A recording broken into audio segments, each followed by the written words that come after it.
When it was released 11 years ago, Dragon's Dogma stood out as a bold open-world RPG that didn't conform to any pre-existing mold for the genre.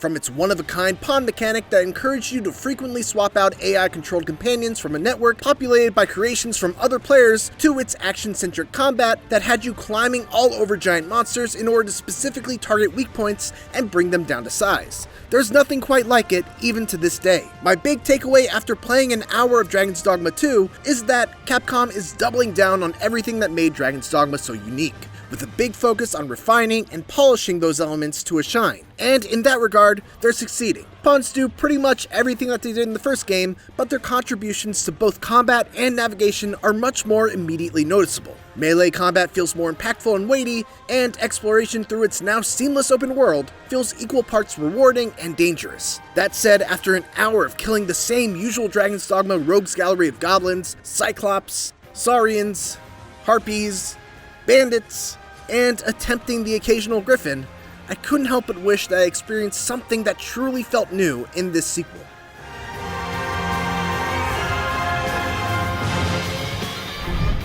My demo began right outside the human kingdom of Vermund, and gave me free rein to go wherever I wanted.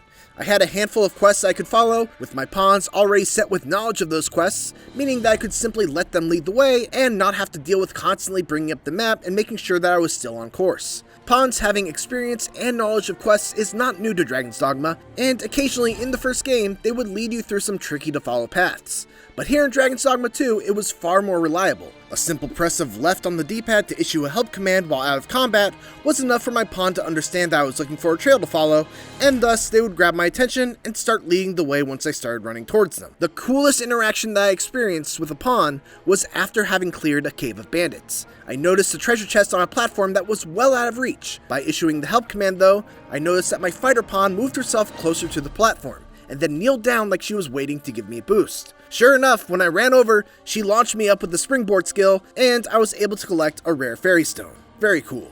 Combat is largely identical to how it was in the original Dragon's Dogma. You've got a button for light attacks, a button for heavy attacks, and then by holding down the left bumper, you've got a series of 4 skills that you can equip for a variety of attacks and spells. One of the big differences this time around is that the right bumper is now tied to your vocation action, which, as the name implies, is an action unique to your vocation.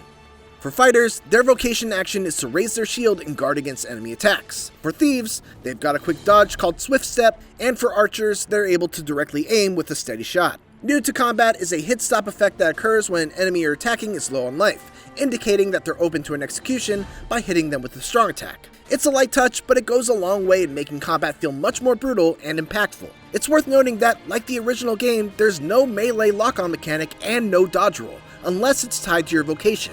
It's a bold choice, and I have a feeling that not everyone will like it, but it does lend a very particular feel to Dragon's Dogma 2's combat. It's much less about split-second reflexes and fierce aggression, and much more about careful positioning, awareness of where your enemies are, relying on your pawns for support, and knowledge of how to exploit enemy weaknesses. I got to restart the demo several times in the hour or so that I got to play, and the thing that really impressed me was how different each successive run felt. One time, I walked down the same beaten path I traversed in a previous session and suddenly got attacked by a griffin. In another, I followed a quest down to a riverbank and got to fight against a handful of saurians that I never saw anywhere else. And in another, I was guided by my pawn to a cave full of surprisingly tough bandits guarding a bunch of treasure and valuable materials, and me and my party got absolutely wrecked. But this encounter excited me because even though I was being guided by a pawn, the exploration still felt organic, and made me well aware that the world of Dragon's Dogma 2 was one full of danger and riches in equal measure, which is the heart of great exploration in video games. All that said though, there definitely was a sense of deja vu when playing through this demo.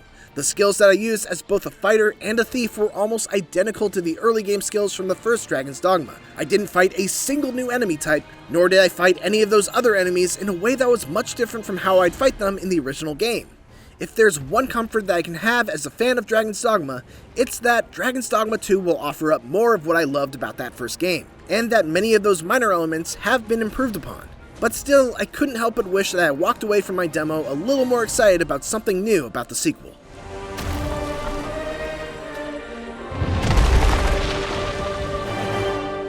For more on Dragon's Dogma 2, don't miss the reveal trailer and the gameplay showcase. And for everything else, keep it here on IGN.